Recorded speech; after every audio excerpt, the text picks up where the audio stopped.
Hello everyone. So today we have a much different video from usual.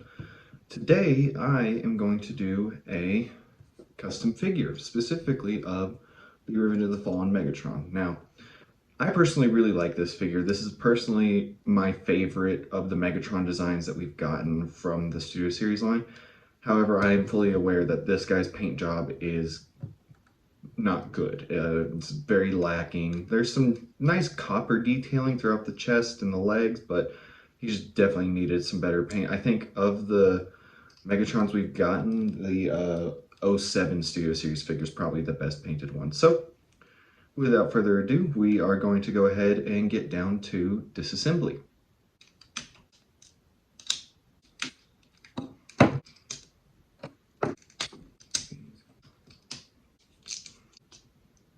So the way they have the arm connected, the front shoulder piece, is a flathead pin. It's not your typical just mushroom joint, it's pinned on there. That is so weird. They've never done that on anything else as far as I can remember.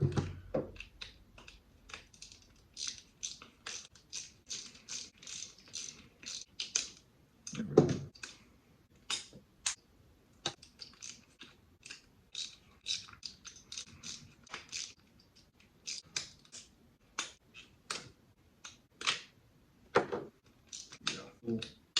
Basically the torso done.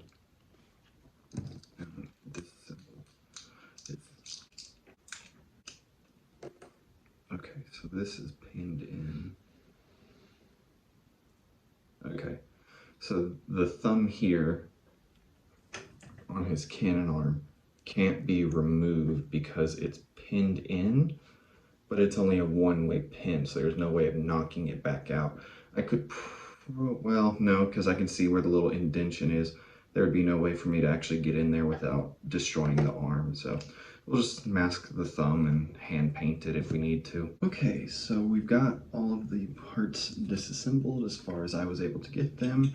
They've been sanded down, prepped, and ready, so what we're going to do is add them to this jar here, which will be full of a mixture of 91% alcohol and lacquer thinner. You don't want to add too much lacquer thinner, it will dissolve the figure itself. So we're probably going to add like a capful, if even that. So go ahead and just get all these into the jar and get that mixed up and let it sit for 30 minutes, and then we'll wash them all off and get ready for painting. One thing to note, I didn't add any of the pieces that have soft plastic on them. So the reason like this piece didn't get added is because the thumb piece is that soft plastic. And the reason why is because I have zero idea how the lacquer thinner would react to this. My best assumption is it would probably dissolve this, so I just decided to play it safe. We'll just paint these. If I need to, I'll add a primer or something like that, but yeah, those I didn't add, just wanted to let you guys know. Should be good to go to paint tomorrow. Okay, so it's been a day. The pieces are now completely dry and clean of any paint that was already on them. I've got the pieces already clipped up, ready to go. The colors that I will be using are all Tamiya paints. We have Tamiya's X10 gunmetal. I'm still deciding on whether the treads should be done in their XF85, which is their rubber black, or just their straight flat black. For highlights and decals, we're going to be using a dark copper. And then for the eyes, we will be doing just a flat red. I'm still deciding whether to go in and do a silver dry brush over the gunmetal parts, just to add a little bit of brightness to it and to kind of give that pre-shaded kind of effect. But we'll see how the gunmetal looks on its own and go from there. Okay, so I've gotten all the airbrushing that I want to do done. I've already started some of the hand painting, as you can see on pieces like this, where we have some nice silvers and coppers going on all over the piece.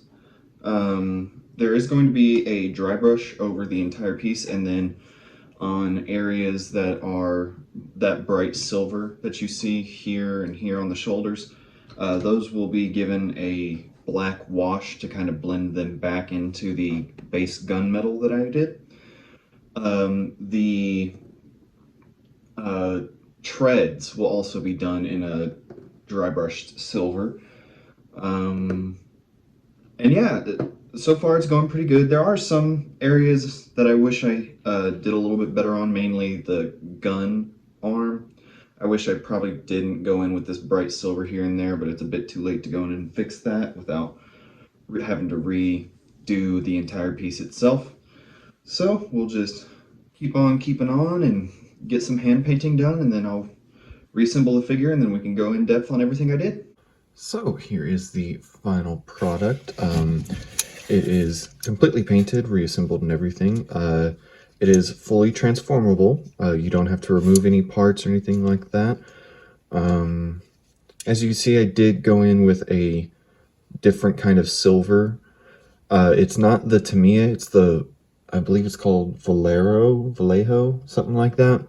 And the reason I went in with that is because the silver I was using from Tamiya was very, very, very, very transparent, and you could not see it very well, whereas this laid on much better and actually looks really nice.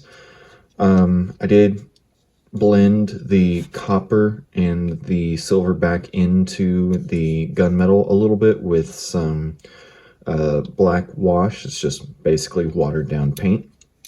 I also went in some areas with a chrome marker and just added some little hints of reflective detailing. I don't know how well you can see it right now.